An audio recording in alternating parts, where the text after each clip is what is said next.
Good evening. My name is Angelo Rodriguez. I'm the owner of our coffee house, co-owner of a Songbird Juice Company.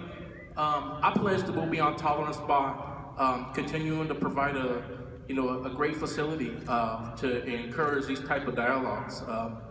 We do music every night and bringing people together, all different cultures and all across the board to really showcase our fingerprints as people.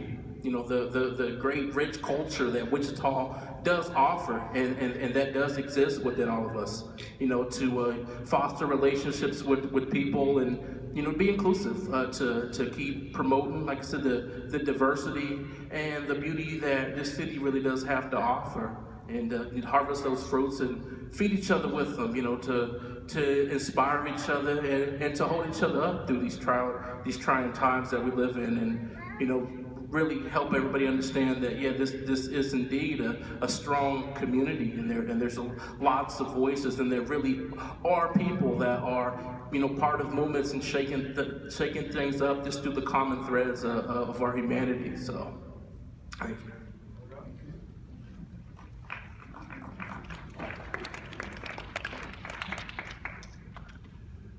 My name is Russell Fox. I'm a professor of political science at Friends University, a university that was founded and whose educational philosophy is still grounded in the Quaker tradition, which emphasizes the idea that God's light is to be found inside all people, whatever their race, whatever their gender, whatever their political or other orientation. I pledge to move beyond tolerance as a teacher, to redouble my efforts to make certain that I can hear and that others in my classroom will also fully hear the ideas, the opinions, the concerns, and the thoughts of every person in my classroom, because every perspective on every issue is in some way or another a glimmer of God's grace.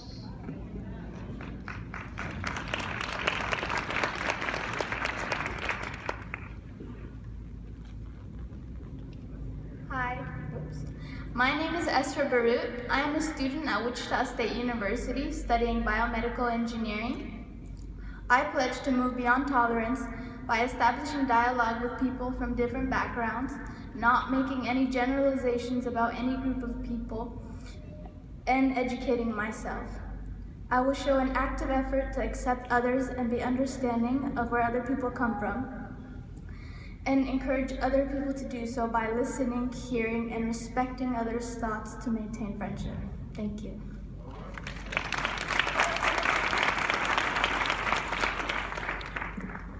Wow, can we give them all a good hand? Those are some awesome pledges, commitments to make. Now we'll hear from a young man that graduated from Andover High School and a part of the Andover community.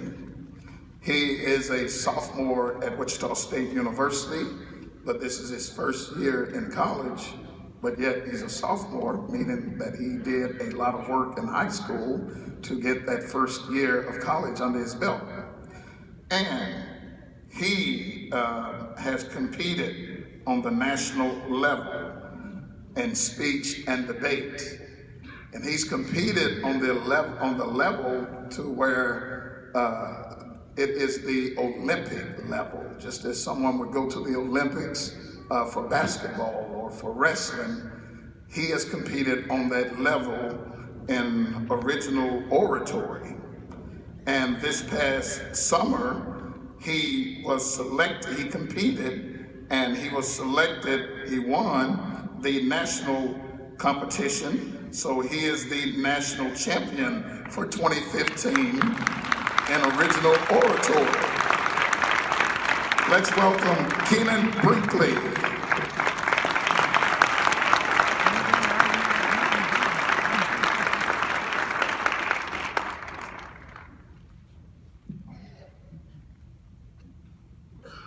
That's pressure. That's a lot of pressure.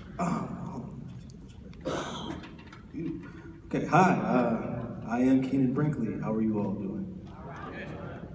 This speech that I'm about to give has a lot to do with tolerance and intolerance. As a young African American male growing up in a predominantly Caucasian school, I know a thing or two about intolerance and how people deal with that. But this speech, while I competed, had to be rehearsed. It had to be structured. It had to be poised. And it had to be very robotic.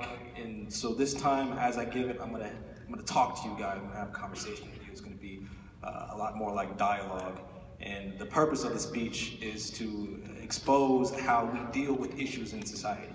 When we deal with something that we are not familiar with, that we are uncomfortable with, we sort of shame that topic out of our minds by giving it titles, giving it generalizations. There are people in this country that actually are so afraid of terrorists that they will take a select few dangerous people and call them the same as 1.6 other billion people in this world. We have people who will see African Americans behind cells and think that we all belong behind cells. There are people who will think an African American shot by a white police officer means all white police officers are out to shoot African Americans, and that's just not how the world works. So that thought process is contaminating our society, and I would like to show us how we can pull ourselves out of that thought process with this speech called It's the Thought That Counts. Okay, look this up.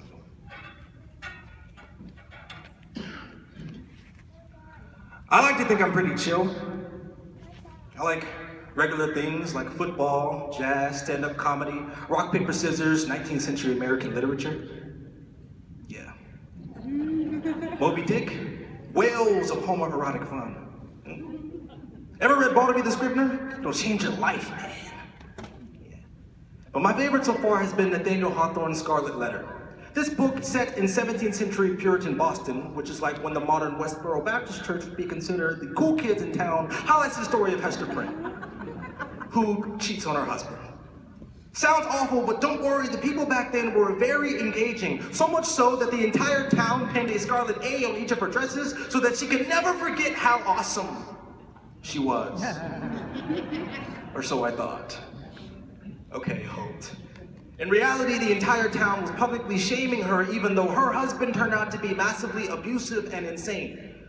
But those are the kind of things that can fall through the cracks when we shame others.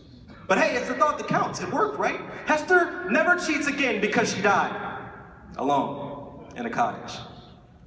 So I thought I'd give it a shot. Putting a scarlet letter on all things in my life that needed correction. My best friend Carl got 2 B's for his beast-like bad breath. My dad got an S for snoring louder than a plane. Oh, and a U to all of you because you ain't got no alibi. It sounds ridiculous, and it is. Over time, I realized that the obvious futility of these scarlet letters is the exact same futility that shaming others has in our society.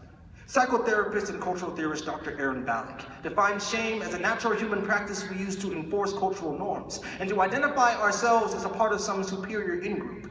It makes us feel better about a situation where we've done nothing authentic ourselves, while at the same time making everyone we direct our scarlet letter of arrow of shame at feel vulnerable and hate everything about themselves. Shame is the most counterintuitive solution that society has ever known because it only makes us think that we solved a problem when we've merely created another. And that's my concern. So today, let's rewrite the story by first studying what shame actually is before we look at the climactic impact shaming has until finally we open up our minds to some solutions. Okay, I admit, I get picked on for reading The Portrait of a Lady, but I don't care. My scarlet letters are TAS for too awesome swag. Go ahead, you can laugh, I don't care. Unfortunately, when it comes to shame, for most people, it's not that easy. Psychologist and shame expert Brene Brown explains that when a problem emerges threatening to pierce a group's moral veil, we shame the accusers as the source of the problem to avoid damaging ourselves. When we shame others, we elevate ourselves and our righteous egos by making others feel worse about themselves. This allows us to sidestep a difficult conversation by pointing the finger. We can't be a part of the problem, no, it has to be your fault. Shame makes us feel as if we contributed to the greater good when all that has occurred is the destruction of another person, as well as a chilling effect on the dialogue that could have addressed the problem. So let's look at some contemporary examples like Bill Cosby. He's funny, right? Good father figure. He's kind of man, right? Why is Bill Cosby such a shameful topic nowadays? It's not the sweaters. Maybe it's the 35 nearly identical rape allegations held against him, or is it how even today we treat those women unfairly? You see, the issue here is one of the most common forms of shaming, slut shaming, where we stigmatize women for having sex. A man can practically receive a medal for being a sexual deviant, but when a woman has sex, she is the talk of the town, whether or not the whole thing was her choice. When a woman is raped, we ask about her attire, whether or not she's being flirtatious or distracting, shaming her out of discussion and saving us from the truth. This allows us to have a very easy excuse to avoid having the discussion about our rape culture. According to the Rape, Abuse, and Incest National Network, we live in a society where someone is sexually assaulted every 106 seconds. 68% of these victims will never report it to the police, and 98% of all rapists will fail to spend even one day in jail. What a shame. Barbara Bowman first allegated Bill Cosby of rape in 1985, yet at the time, no one really listened. But Bowman refused to remain silent. According to the Washington Post, she was tired of being told that she was just another slut looking for her 15 minutes of fame. Tired of being told how to dress, tired of being oppressed in a society that's supposed to condemn the evildoers and not the victims. She was tired of being shamed. But in America, when a woman cries rape, she might as well be crying wolf, even if we can clearly see her scars. But we live in a society where someone is innocent until proven guilty, so I'm not saying Bill Cosby did anything. Look, here's a twist, we shamed Bill Cosby just as badly as we've had his rape allegations. Yeah, Bill Cosby's been shamed. See, the worst part about shame is that it's a responsibility shifter and a scapegoat. We think that once we've wagged our finger enough at what we think is wrong, that we've somehow made the world a better place. But even if Bill Cosby did it, he's gonna go home tonight and fall asleep in his mansion. All we've done is appease our need to feel like we've made a difference by getting him off television, but no one has actually addressed the issue. And now we've got 2 scarlet letters remaining in our faces, an R for the alleged rapists that we've ruined, and an S for the sluts that we silenced. And it's shame that makes us feel good about this. If we continue to try to lick the wounds of the world with shame, we will never have that difficult discussion that addresses these issues in our society. You can see this in the case of Leila Alcorn. Leila, born a boy named Joshua, identified as a girl from ages 6 to 17. But her parents assured her she was merely going through a phase and expected her to grow out of who she was and into who they thought was normal. But for Leila, wearing makeup and putting on dresses was normal. Sadly, the horrific shame she received from even her parents pushed her into the ultimate sorrow. Imagine how hopeless and alone she felt on December 28th when she ran in front of a speeding truck and ended it all. On that day, she left the world a powerful message, and I quote, "Either I live the rest of my life as a lonely man who wishes he were a woman, or as a lonelier woman who hates herself. There is no winning. There is no way out. I don't need my life getting any worse. I want my death to mean something. Fix it, society. Please." That's shame. It's having a part of you made to think you're so wrong that it darkens your heart. That thought counts. You see, Leila's parents thought that she was wrong and that they were helping her by isolating her. However, by giving her a scarlet letter T, all they were doing was avoiding a difficult conversation with her until it was too late. Shame is an issue that has touched us all, and I am certainly no exception. I've been raised in a school full of people that don't look like me. I've been beaten walking home from football games with switches and bats, and isolated because of the color of my skin. I wish TAS were my letters, but I've been branded with a scarlet N for as long as I can remember. I can't even find a shame-free zone amongst my people of color because when they hear how I speak, they call me white boy. Doesn't make much sense, but I guess it's that thought that counts. I'm vulnerable no matter where I go, and that's a damn shame. but I'm not ashamed to talk about it. See, racism and shame go hand in hand. Every time you see a person of color as the victim of police brutality, one thing you always hear is that they should have just done what they were told, often ignoring the fact that they did. That, my friends, is shame. By placing the blame at the feet of the victims, we can avoid having a difficult discussion about race in our society that we need to have. But it's impossible to have a conversation with someone when they've taken their last breath. We've all been exposed to shame on the giving or receiving end, but since we all have some dose of shame in our lives, it is within all of us to take responsibility and seek a solution. So what do? Don't shame. It's bad. Thank you.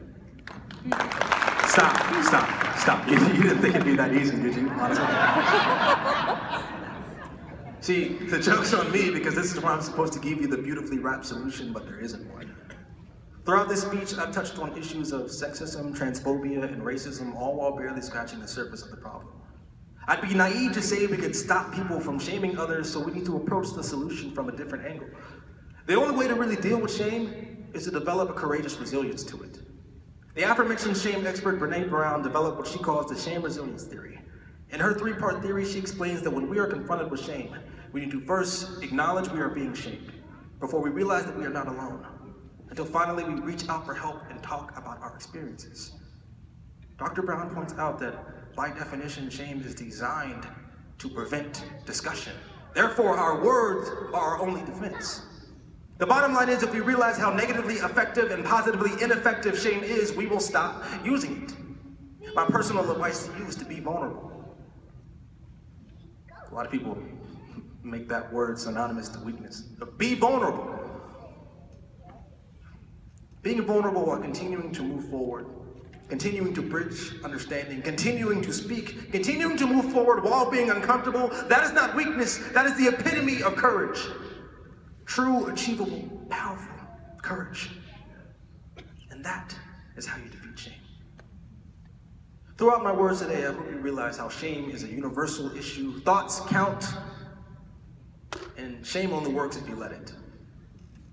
With that in mind, I won't let you shame me for liking 19th century American literature. And if you don't want to go out and read The Scarlet Letter, that's fine, I won't shame you. There's a movie version, Easy A. Yeah. I actually like that better. And there is no shame